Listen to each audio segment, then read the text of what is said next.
Good morning students. Welcome to my class. I am Lalita Prajapati. Today we are going to continue this chapter number 2, that is microorganism friend and foe. In the previous videos we were discussed about what are microorganism and where do microorganism live. Okay.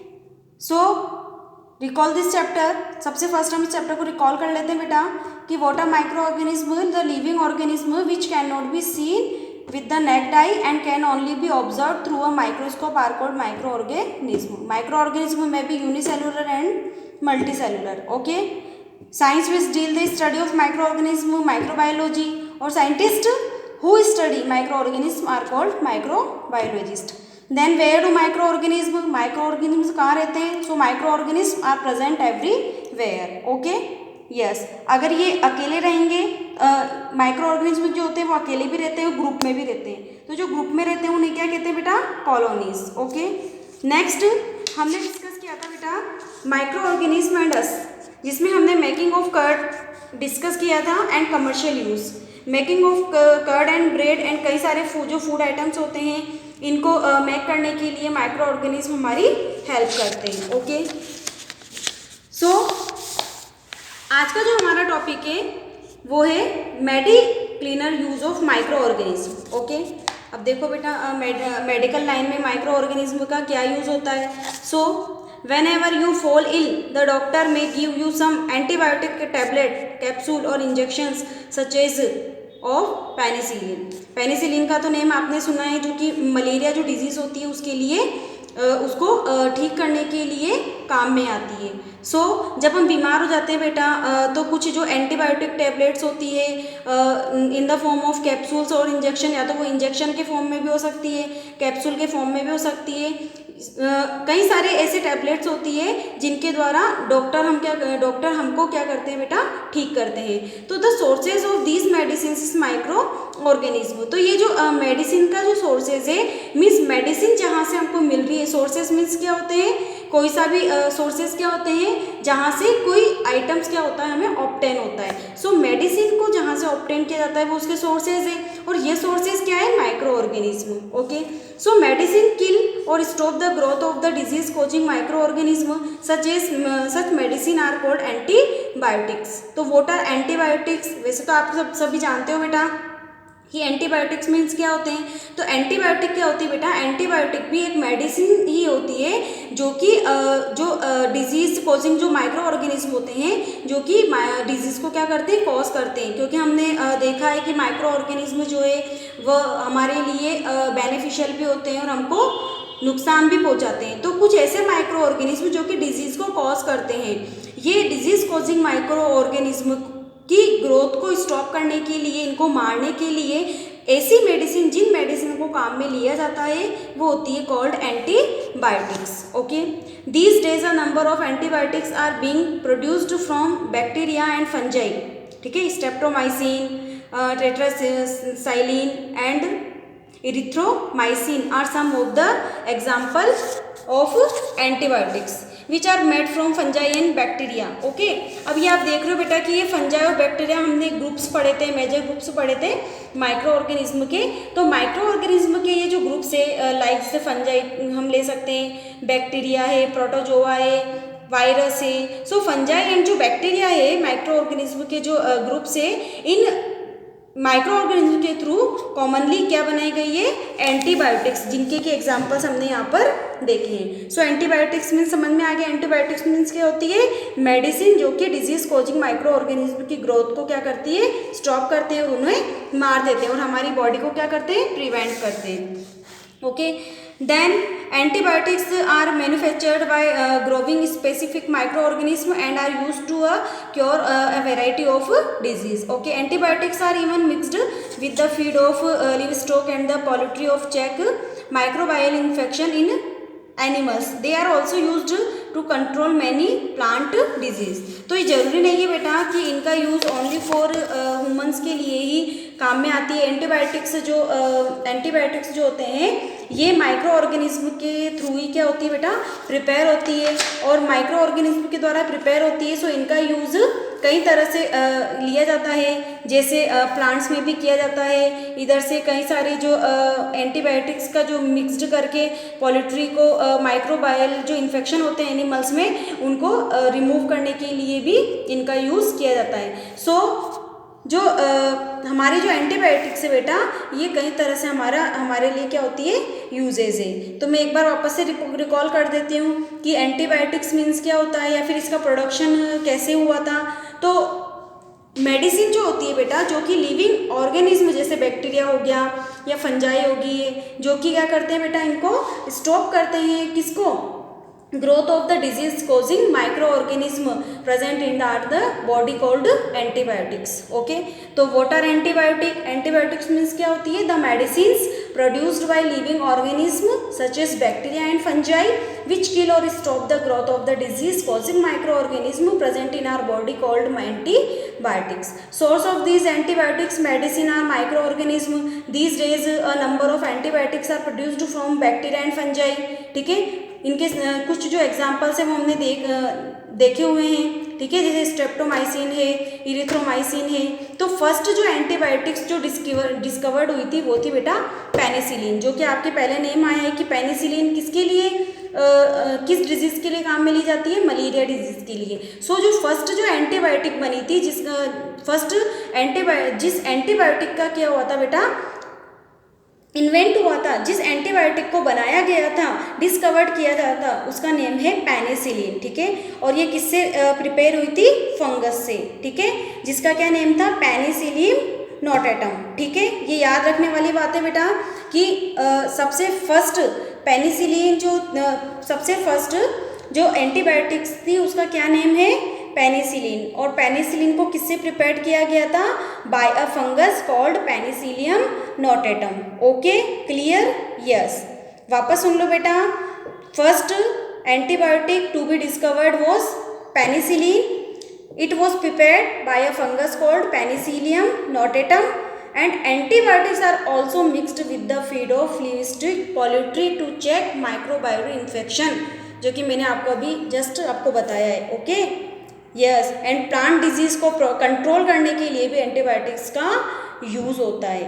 Okay, अब अगर हम बात करते हैं बेटा, जैसे इसमें इस पैराग्राफ में देखो क्या दिया गया है कि it is important to remember that कि antibiotics should be taken only on the advice to a qualified doctor. Also you must complete the course by the doctor. ठीक है, it may the drug less effective when you might need it in future. Also antibiotic taken unnecessarily may kill the beneficial bacteria in the body. So antibiotics however are not effective against cold and flu as these are caused by viruses.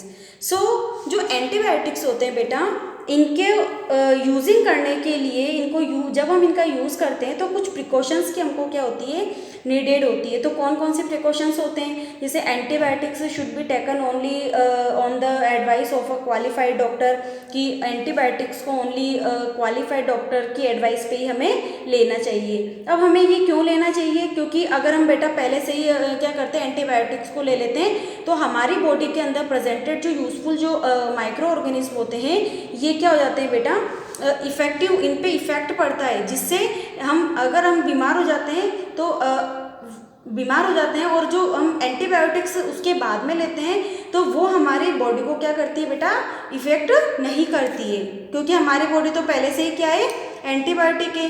तो जो doctor फिर हमको बाद में जो antibiotics देते हैं वो फिर काम नहीं करती है। सो एंटीबायोटिक्स जो होती है only for should be taken only the advice of a qualified doctor. Next होता है कि we should not take antibiotics when not needed in the wrong dose, कि एंटीबायोटिक्स को बेटा ज़्यादा से ज़्यादा या फिर नीडेड नहीं होने पे, ठीक है, हमें काम में नहीं लेना चाहिए। क्यों नहीं लेना चाहिए, क्योंकि अभी मैंने आपको बताया था कि जो एंटीबायोटिक्स होती है, ये ड्रग जो होती है ये लेस इफेक्टिव होती है जब हम क्या करते हैं बेटा, really need it in future. जब हमें फ्यूचर में इसकी रियली में नीड होती है तो वो हमारे लिए फिर काम नहीं करती, मतलब लेस इफेक्टिव हो जाती है। जैसे हम जैसे आपको जुकाम वगैरह हो गया तो आप मेडिकल पे जाते हो, टैबलेट वगैरह लाते हो, तो वो क्या कहते हैं मेडिकल वाले कि भाई एंटीबायोटिक, आप कहते हो कि हमको एंटीबायोटिक दे दो। तो अगर आप पहले से एंटीबायोटिक ले लेते हो, अगर वो आपका जुकाम वगैरह ठीक नहीं होता है तो आप डॉक्टर के पास जाते हो, फिर डॉक्टर आपको वापस से एंटीबायोटिक देता है। तो बेटा पहले से ही हमें क्या करना है, पहले से ही हमें, जब हमें नीडेड ही नहीं है तो हमें एंटीबायोटिक नहीं लेनी चाहिए। अगर हम ऐसा करते हैं तो फ्यूचर में जब हमें रियली इनकी नीडेड होती है तो ये लेस इफेक्टिव हो जाते हैं। ओके, तो फर्स्ट हमें क्या लेना चाहिए, ओनली मेडिसिन। देन अगर उससे बेटा फिर हमारे रिलीफ नहीं मिले तो हमें डॉक्टर के एडवाइस से हमें एंटीबायोटिक्स लेनी चाहिए। और भी कई सारे इसके प्रिकॉशंस होते हैं बेटा, जो कि एंटीबायोटिक को यूज़ करने के लिए होते हैं। ओके, और होता है जैसे should not be taken when we are suffering from cold flu because antibiotics are not effective against disease causing by virus. कि एंटीबायोटिक्स जो है उन्हें हमें काम में नहीं लेना चाहिए जब हम कोल्ड या फिर फ्लू से क्या होते हैं, सफरिंग होते हैं। जैसे वायरस जो क्यों होते हैं, क्योंकि कोल्ड और जो फ्लू है ये वायरस से कॉज्ड होते हैं, और जो एंटीबायोटिक्स है ये वायरस के द्वारा जो डिजीज़ होती है, वायरस जो डिजीज़ होती है, वायरस कॉजिंग जो डिजीज़ होती है उनके लिए क्या होती है बेटा, नॉट इफेक्टिव होती है। Okay, yes. नेक्स्ट हम बात कर रहे हैं बेटा, हमारा जो न्यू टॉपिक है वो है वैक्सीन। तो हमारा फर्स्ट वाला टॉपिक तो कंप्लीट हो गया है, ठीक है, कि मेडिक्लीनर यूज़ में यूज़ में माइक्रो ऑर्गेनिज्म किस तरह से हमारे काम आते हैं। तो मेडिक्लीनर यूज़ में किस तरह से काम में आते हैं बेटा, प्रोडक्शन ऑफ एंटीबायोटिक्स, ठीक है। सेकेंड आता है प्रोडक्शन ऑफ वैक्सीन। ओके, मेडिक्लीनर जो हम यूज़ पढ़ रहे हैं उसमें फर्स्ट हमने बात करी थी प्रोडक्शन ऑफ एंटीबायोटिक्स के, एंटीबायोटिक्स के प्रोडक्शन में। Second vaccine, production of vaccine. अब हम बात करते हैं कि वैक्सीन मीन्स क्या होती है, ठीक है। When a disease carrying microbes enter our body, the body produce antibiotics to fight the invader. The body also remember how to fight the microbe if it enter again. If dead or weakened microbes are introduced into a healthy body, the body fights and kill the invading bacteria by producing suitable antibiotics. The antibiotics remain in the body and we are protected from the disease causing microbes. Okay, this is how a vaccine works. Several diseases including cholera, tuberculosis, smallpox, hepatitis can be prevented by vaccination. Edward Jenner discovered the vaccine for smallpox in 1798, ठीक है। Edward जो Jenner थे इन्होंने small pox के लिए 1798 में vaccine को क्या किया था बेटा, डिस्कवर्ड किया था। अब हम बात कर रहे थे बेटा कि वैक्सीन मीन्स क्या होता है।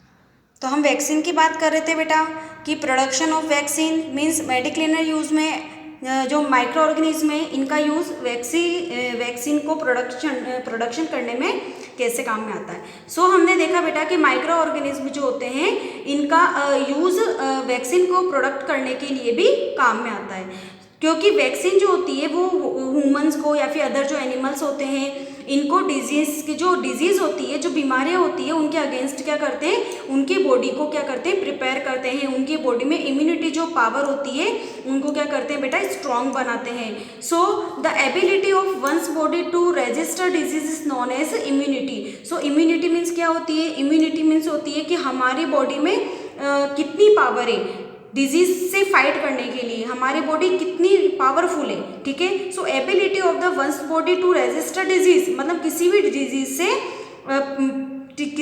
से फाइट करने के लिए हमारी बॉडी में कितनी एबिलिटी होती है, इज कॉल्ड इम्यूनिटी। अब ये तो हो गई हमारी immunity. Then immunity against a particular disease can be developed by a technique called vaccination, कि हमारी जो इम्यूनिटी है इसको पर्टिकुलर जो डिजीज़ होती है, जैसे मलेरिया के लिए अलग होती है वैक्सीन, अलग होती है, हिपेटाइटिस के लिए अलग होती है, देन स्मॉल पॉक्स के लिए अलग होती है। सो जो पर्टिकुलर जो डिजीजेस होती है इनको डेवलप किया जाता है एक टेक्निक के द्वारा, और उस टेक्निक के द्वारा ही इन डिजीज़ डिजीज़ के जो वैक्सीन होते हैं, इन वैक्सीन को क्या करते हैं, हमारे बॉडी के अंदर एंटर किए जाते हैं। इस प्रोसेस को क्या कहते हैं बेटा, वैक्सीनेशन मीन्स टीकाकरण। ठीक है, आपको सबको पता होगा कि पोलियो वगैरह जो है उसकी भी ड्रॉप क्या होती है, पिलाई जाती है। चाइल्डहुड में आपने बचपन में भी पी होगी, आपने कई सारे जो आपने देखे होंगे अपने घर में जो छोटे भाई बहन हैं उनको वैक्सीन लगते हैं, टीके वगैरह लगते हैं। ठीक है, जब वो 2.5 जन्म लेते हैं या फिर वो 1.5 महीने के होते हैं, 1.5 के, 2.5 के होते हैं, तो उनको क्या लगते हैं बेटा, अलग अलग डिजीज़ के लिए वैक्सीन लगाई जाती है। क्यों लगाई जाती है, क्योंकि वैक्सीन जो होती है बेटा ये हमारी बॉडी के अंदर पर्टिकुलर डिजीज़ के लिए क्या करती है, इम्यूनिटी को क्या करती है, बनाती है, हमारी बॉडी के अंदर इम्यूनिटी को स्ट्रॉन्ग करती है। ठीक है, जिससे वो उस डिजीज़ को फाइट करने के लिए क्या हो सके, हमारी बॉडी प्रिपेयर हो सके। ओके, देन हम बात करते हैं कि वैक्सीन मीन्स क्या होता है, कि वैक्सीन मतलब ये है क्या। सो ये क्या होती है बेटा, एक स्मॉल डोज होती है। ठीक है, एक स्मॉल डोज होती है जो कि डेड और जो डेड होते हैं या फिर जो वीकेंड जो डिजीज कॉजिंग जो माइक्रोब्स होते हैं, जिनको वापस से रेस्पॉन्ड करके हमारी बॉडी के अंदर डाला जाता है। ठीक है, सो ये जो वैक्सीन होती है बेटा ये कोई अलग से नहीं बनती है, ये माइक्रोब से ही बनाई जाती है। क्यों, so small dose of dead and weakened disease causing microbes used to stimulate immune response in the body is called vaccine. Okay, तो वैक्सीन मीन्स क्या होता है बेटा, समझ में आ गया। वैक्सीन कोई अलग से केमिकल्स या किसी भी प्रोडक्शन के द्वारा नहीं बनाई जाती है। वैक्सीन जो होती है बेटा इसे डेड और जो वीकेंड जो डिजीज होते हैं, डिजीज कोजिंग माइक्रोब्स। अब डिजीज कोजिंग का मीन्स क्या है, जैसे मलेरिया की जो वैक्सीन होगी वो मलेरिया के जो माइक्रोब्स है उसके थ्रू ही बनाई जाएगी। ठीक है, ट्यूबरक्लोसिस से टीबी के जो टीबी को करने वाले जो माइक्रोब्स है इनके द्वारा टीबी की क्या होती है, वैक्सीन बनाई जाती है। तो जो पर्टिकुलर जो डिजीज होती है उसी की क्या बनाई जाती है, वैक्सीन बनाई जाती है। ठीक है, so a small dose of dead and weakened disease causing microbes used to stimulate immune response in the body. हमारे बॉडी में उन डिजीज के पर्टिकुलर एवरी डिजीज के अगेंस्ट हमारी बॉडी को प्रिपेयर किया जाता है। ओके, तो जिन स्मॉल डोज से किया जाता है is called vaccine. Okay, vaccine जो है बेटा वो हमारी बॉडी के अंदर एक हेल्दी जो पर्सन की बॉडी होती है इसके अंदर क्या करते हैं बेटा, एक इम्यून जो सिस्टम होता है इसे क्या करते हैं, ये बनाते हैं। और हमारी जो बॉडी होती है वो क्या हो जाती है, एंटीबायोटिक को प्रोड्यूस करती है। मीन्स हमारे बॉडी में जैसे वैक्सीन लग गया है तो वैक्सीन लगने के बाद में हमारी बॉडी के अंदर क्या होती है, एंटीबायोटिक प्रोड्यूस होती है। अब ये जो एंटीबायोटिक प्रोड्यूस हो रही है ये क्या होती है बेटा, हमारी बॉडी के अंदर कई अलग अलग जो एंटीजेंस होते हैं उनकी एंट्री से क्या करते हैं, ये बनती है। ठीक है, so protein produce in the body, हमारी बॉडी में प्रोटीन जो प्रोड्यूस हो रहा है किसके द्वारा प्रोड्यूस होता है, एंटीजन के द्वारा। ठीक है, जो कि हार्मलेस होता है। इसके अलग थ्रू जो एंटी जो बॉडीज होती है ये हमारे बॉडी के अंदर क्या होती है, डिजीज जो होते हैं पर्टिकुलर जो डिजीज होती है उनके अगेंस्ट फाइट करने में, फ्यूचर में ठीक है, इन द फ्यूचर में फाइट करने में या फिर इन्फेक्शन से प्रोटेक्ट करने में हमें बचाती है। तो आपको समझ में आ गया होगा कि वैक्सीन क्या होती है। सो वैक्सीन तो क्या होती है, एक स्मॉल डोज होती है। वैक्सीन तो क्या होती है, एक डोज होती है जो कि डेड और वीकेंड डिजीज कॉजिंग माइक्रोब्स के द्वारा प्रिपेयर होती है, जो कि हमारी बॉडी के अंदर इम्यून रेस्पॉन्स को क्या करते हैं, स्टिमुलेट करते हैं। इसे क्या कहते हैं, वैक्सीन। अब इस वैक्सीन को जैसे ये ह्यूमंस की बॉडी ले लो, ठीक है, इस वैक्सीन को किसके थ्रू बेटा, बाय द इंजेक्शन और ड्रॉप, या तो इंजेक्शन के थ्रू या फिर ड्रॉप के थ्रू बॉडी के अंदर एंटर करवाया जाता है। तो जैसे ही बॉडी के अंदर एंटर करती है तो ये एंटीबॉडीज़ क्या करती है, बनाती है, और बना के क्या करती है, हमारी बॉडी को क्या करती है बेटा, ये हमारी बॉडी को स्ट्रॉन्ग बनाती है। ठीक है, उस पर्टिकुलर डिजीज़ के अगेंस्ट ये हमारी बॉडी क्या होगी, कंप्लीटली क्या होगी कि स्ट्रॉन्ग होगी। ठीक है, पर्टिकुलर डिजीज़ के, तो अलग अलग डिजीज़ के लिए अलग अलग वैक्सीन प्रिपेयर होती है। तो फर्स्ट जो वैक्सीन डिस्कवर्ड हुई थी बेटा एडवर्ड जेनर के द्वारा, वो थी बेटा स्मॉल पॉक्स 1798 में। ठीक है, तो ये तो बात करी हमने वैक्सीन की। अब वैक्सीन जो होती है बेटा वो सेवरल डिजीज़ के लिए क्या होती है, अलग अलग डिजीज़ के लिए लगाई जाती है। In your childhood you must have been given injection to protect yourself against several diseases. Okay, हम टीवी पे भी देते हैं, न्यूज़पेपर वगैरह पे एडवर्टाइजमेंट जो होती है उन पे सब पे देखते हैं कि जो चाइल्ड होते हैं, जो बच्चे होते हैं, उनको पल्स पोलियो जो प्रोग्राम होते हैं वो प्रोग्राम करवाए जाते हैं ताकि जो वुमेन्स होते हैं लोगों को जागरूकता मिले और वो अपने बच्चों को पोलियो की क्या पिलाए, दवाई पिलाए, ताकि उनकी बॉडी क्या रहे बेटा, डिजीज़ से प्रोटेक्ट रहे। ठीक है। सो जो हमारा जो बचपन होता है इसमें हमको इंजेक्शन के द्वारा या फिर वैक्सीन ड्रॉप्स के द्वारा हमारी बॉडी को सेवरल डिजीज से प्रोटेक्ट किया जाता है। So a particular vaccine is given at a particular age. Okay, a particular vaccine is given at a particular as.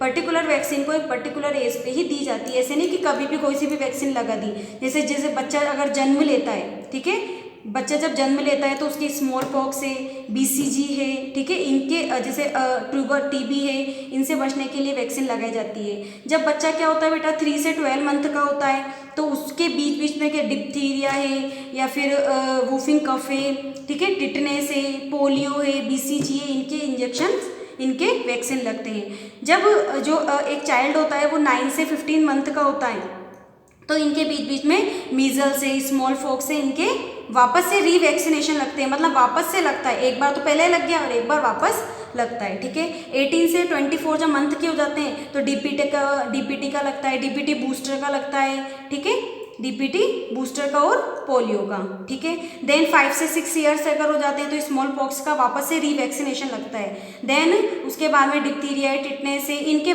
Typhoid है, इनके इंजेक्शन क्या होते हैं, वैक्सीन को बाय द इंजेक्शन के थ्रू क्या होता है हमारी बॉडी के अंदर एंटर किया जाता है। ठीक है। सो पर्टिकुलर डिजीज के लिए हमारी बॉडी प्रिपेयर की जाती है ताकि इन द फ्यूचर में हमारी बॉडी जो कई सारे जो डिजीज है जो कि हमने अभी नेम सुने हैं, टीबी है, टीबी है, इधर से डिप्थीरिया है, कफ है, टिटनेस है, पोलियो है, इनसे हमारी बॉडी क्या रहे, प्रोटेक्ट रहे।